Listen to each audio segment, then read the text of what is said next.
ils vont? On se retrouve près de la planche des pommes de terre. On m'a posé la question, comment tu fais pour cultiver tes pommes de terre sous foin? Alors la technique est répandue, hein, vous trouverez plein de vidéos là-dessus, mais bon, on m'a quand même demandé d'en faire une vidéo, alors c'est parti. C'est la première année que je les cultive comme ça. Là, il est temps de les récolter, on va voir ce que ça donne du coup. J'ai hâte de soulever le paillage là pour voir, j'ai vite fait creuser, j'ai vu qu'il y en avait pas mal. Donc bon, on va voir si c'est vraiment productif et intéressant comme méthode. Comment j'ai fait pour préparer cette culture? D'abord, j'ai juste désherbé un petit peu parce qu'ici ça vit l'hiver, il y avait beaucoup de mauvaises herbes, donc j'ai juste désherbé grossièrement. Ensuite, j'ai mis un petit lit de foin. J'ai posé une pomme de terre environ tous les 40 cm, on va dire, en quinconce. Et sur ces pommes de terre là, j'ai rajouté une pelletée de terre par pomme de terre. Ensuite, j'ai recouvert d'une grosse couche de foin et j'ai recouvert d'une grosse couche de gazon. Quand les plants de pommes de terre faisaient à peu près 40 cm, on va dire, enfin au moins dépassé de 20 cm du gazon, j'ai rebuté avec du gazon frais et après je m'en suis plus du tout soucié jusqu'à maintenant la récolte, quoi. Oh bah c'est pas mal du tout ça. Ah, il y en a qui se sont fait grignoter, c'est pas mal, hein.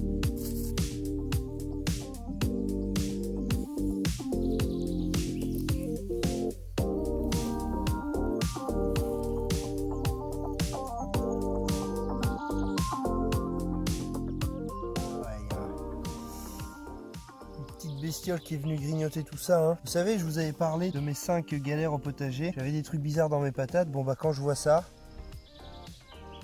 c'est pas des larves de je sais pas quoi, hein. Ça c'est des petits rongeurs, ça. On voit les traces dedans.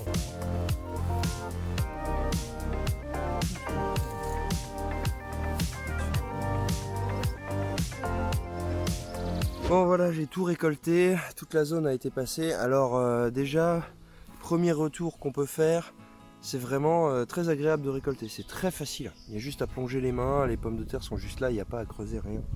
Donc ça, bon point positif. Ensuite, sur la récolte, c'est beaucoup moins productif que ce que j'avais prévu. Ici, c'est toutes celles qui se sont fait grignoter, que je vais cuisiner ce soir et qui pouvaient être sauvées. Et là, c'est toutes celles que je vais pouvoir un peu conserver. Les gabarits sont pas fous, hein. Il y a beaucoup de petites pommes de terre comme ça. Il y en a vraiment beaucoup. Il y a 2-3 vraiment belles pièces, on va dire, mais vraiment pas énorme. C'est surtout, voilà, j'ai surtout récolté ça, quoi.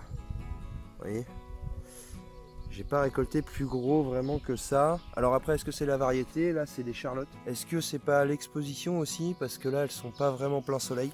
Peut-être. Mais voilà, en tout cas, culture vraiment très pratique. Enfin, méthode de culture très pratique. Il n'y a pas à creuser, il n'y a pas à buter à la terre, il y a juste du foin à mettre. Alors un autre truc aussi, j'avais 2-3 pommes de terre qui étaient légèrement exposées au soleil, donc on voit elles ont un peu verdi, donc bah ça c'est pas bon. Quand vous mettez votre foin, faut vraiment être sûr et certain qu'il y ait une très très bonne couche. Autre point aussi, moi j'avais mis du gazon frais, et alors le gazon frais se décompose parce que j'avais mis une sacrée dose, et en fait je me suis rendu compte qu'au contact des pommes de terre, vous voyez, ça fait ça, et ça les fissure carrément. La récolte que j'ai eue n'a rien à voir avec la méthode. C'est vrai que la récolte est vraiment simplifiée. Les pommes de terre sont pas trop sales en plus, donc pour les laver ça va être beaucoup plus simple, et puis moi je vais les manger avec la peau, donc super. Niveau quantité, bon bah là c'est pas fou. Ça va être intéressant de faire un deuxième test l'année prochaine avec une autre variété, déjà des pommes de terre plus grosses, peut-être de conservation, et avec une autre exposition pour voir si on a de meilleurs résultats, toujours avec la même méthode.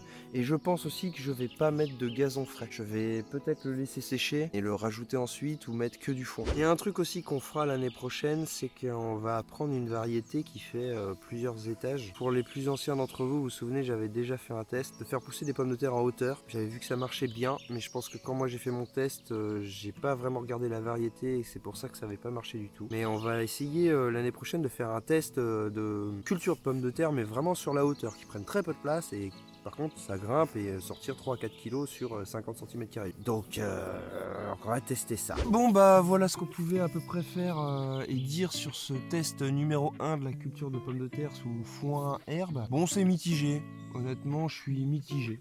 J'avais plus d'attentes, ouais, voilà, mitigé. J'avais quand même un peu plus d'espoir, mais comme je vous l'ai dit avant, je pense pas que ça dépende de la technique de culture. Maintenant, pour ceux qui veulent rester un petit peu, je vais vous montrer vite fait au niveau du potager l'évolution. Ou alors on fera une vidéo la semaine prochaine?